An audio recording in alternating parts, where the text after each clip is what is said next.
Hello everyone. তো আজকে মা এখানে বেগুনি ভেজেছিল। তো কেমন আছে সবাই? আশা করছি ভালো আছে। আমি অনেক অনেক ভালো আছি। তো বিকেলবেলা মা এখানে বেগুনি ভেজেছিল। আমি কিন্তু অত একটা বেগুনি বাইরে খাই না, কিন্তু শীত পড়েছে পরে একটা দুটো খাই, কিন্তু বাইরের বেগুনির থেকে বিশ্বাস করো ঘরে বানানো ভীষণই ভালো লাগে। আর কত সুন্দর মচমচে হয়েছিল বেগুনিটা। আর তারপরে দেখো মুড়ি ছিল এটুকুই। তারপরে আমরা একটা থালায় নিয়ে সবাই মিলে খেয়ে নিয়েছিলাম। আর তারপরে আমি আর দিদি মিলে চলে গেছিলাম বাজারে। আর বাজারে গিয়ে সেখান থেকে মলাট নিয়ে এসেছিলাম। আমি আর এসে কিন্তু জামা কাপড় চেঞ্জ করিনি, আর এসেই বসে পড়েছিলাম মলাট দিতে, কারণ এখন বাজে 10টা। আর এখন যেহেতু দাদার নিচে বিছানাটা করেই ফেলেছে, তার জন্য বসে পড়েছিলাম। আর মলাটগুলো দেখো লাল কালারের। তো আমাদের সময় তো আমরা বাঁশ কাগজ নইলে পেপার এইসব দিয়ে মলাট দিতাম, কিন্তু এখন অনেক রকমের মলাট বেরিয়েছে। আর এখানে দেখো নতুন বইগুলো নিয়ে বসে পড়েছিলাম মলাট দিতে। নতুন বইগুলো দেখে পুরনো স্মৃতির কথা মনে পড়ে গেল। আমরাও এরকম কত সুন্দর নতুন বই পেলে পড়ার আগ্রহটাই আলাদা থাকতো। আর এখানে আমি নতুন বইয়ের গন্ধ শুকছিলাম।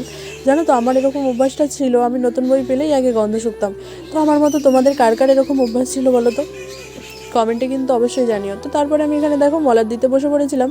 আর এখানে আমার হেল্প করছিল বাবু, ওকে দিয়ে আমি একটু বইগুলোকে ধরাচ্ছিলাম। যখন আমরাও ছোট ছিলাম না, তখন আমাদেরও মামাই দিয়ে দিত মলাট। তো তো বড় হয়ে তখন নিজেরা দিয়েছি, কিন্তু ছোটোবেলায় বেশিরভাগটাই মামা দিত।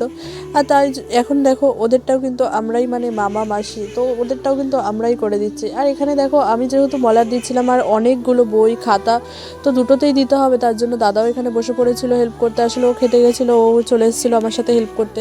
আর আমি এখনও খাইনি, তো আমি খেতে যাব, তার জন্য বলেছিলাম যে তাহলে তুইও চলে আয়। তো দুজনে মিলে যেহেতু করলে তাড়াতাড়ি হয়, তাই জন্য ওকেও ডেকে নিয়েছিলাম। আর দুজনে মিলে সমস্ত মলাটগুলো দেখো দেওয়া হয়ে গেছে। আর মলাট দেওয়ার পর কত সুন্দর লাগছে, তাই না বলো?